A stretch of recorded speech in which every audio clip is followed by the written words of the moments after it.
Montevideo is modern. It is 100 years younger than New York or Boston.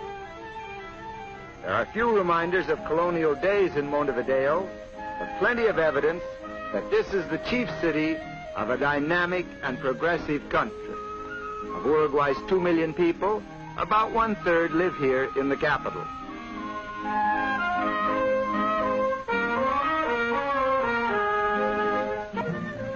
The state-controlled school system reaches every child, even those in the rural areas. Education is free, and it is also compulsory. The government furnishes free textbooks. Later on, these youngsters can go on to secondary school, college, and university, all free, for Uruguay pays the cost of training its lawyers and doctors, its engineers and architects. So here in full swing is Uruguay's other major industry. All of this beef is for export. The best customers are the British. Today, much of the beef before foreign markets for its meat products and its wool, good harbors and easy access to the world sea lanes, these have meant economic progress and security for Uruguay.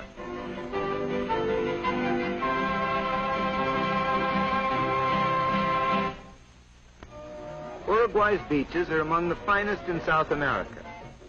By national law, every Uruguayan is entitled to 2 weeks vacation each year with pay. And a lot of these vacations are spent on the shore. Besides, thousands come here every summer from Argentina.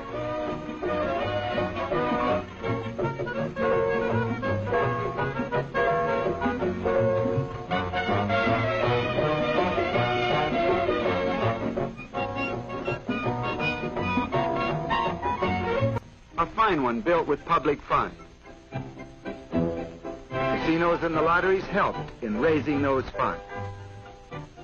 Here the poor receive free medical care, including the services of doctors and dentists. Other patients are here because the government's health insurance plan entitles them to hospitalization. It doesn't cost much to be sick in Uruguay.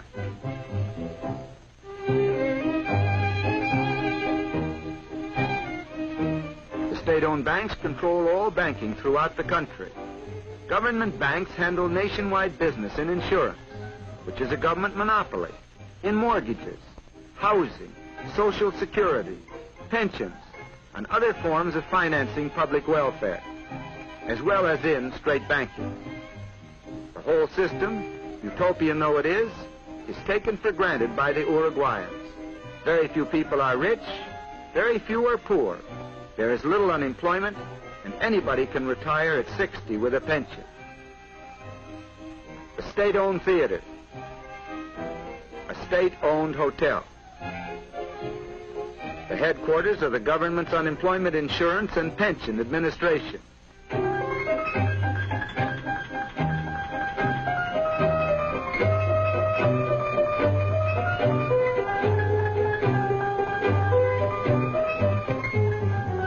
The government owns grain elevators, just as it owns factories for processing cement, alcohol, and petroleum. A citizen is free to go into business. The government will help him. And in many cases, the government will compete with him, too.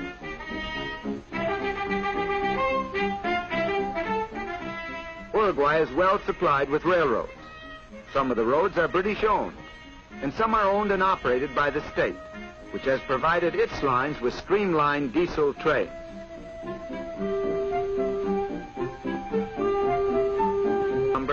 When more motive power is available.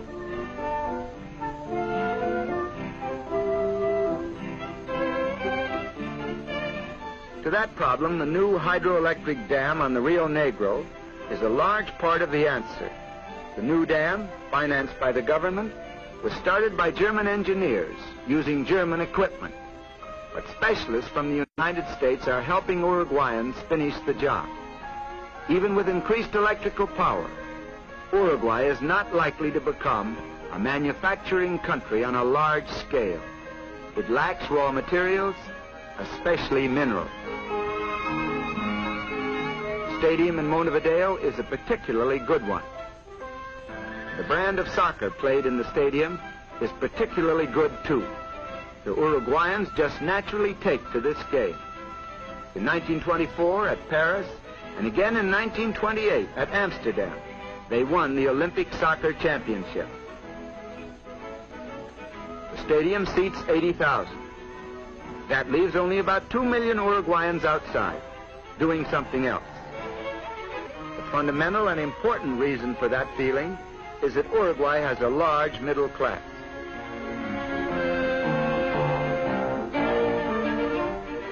The Senate building, where there has been plenty of proof that Uruguay is a real democracy. Representatives of the people meeting in this chamber have given the country its amazing structure of laws dealing with labor, education, suffrage, public works, and public health.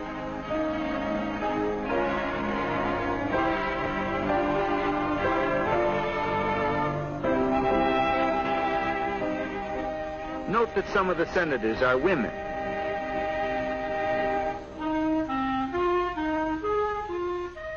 Uruguay has no censorship of news or opinion.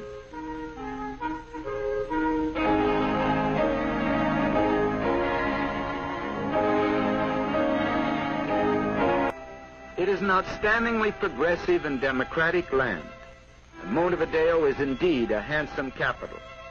But in spite of modern skyscrapers and magnificent boulevards, Uruguayans know that the strength of their country has its roots in the soil and pastures of the interior.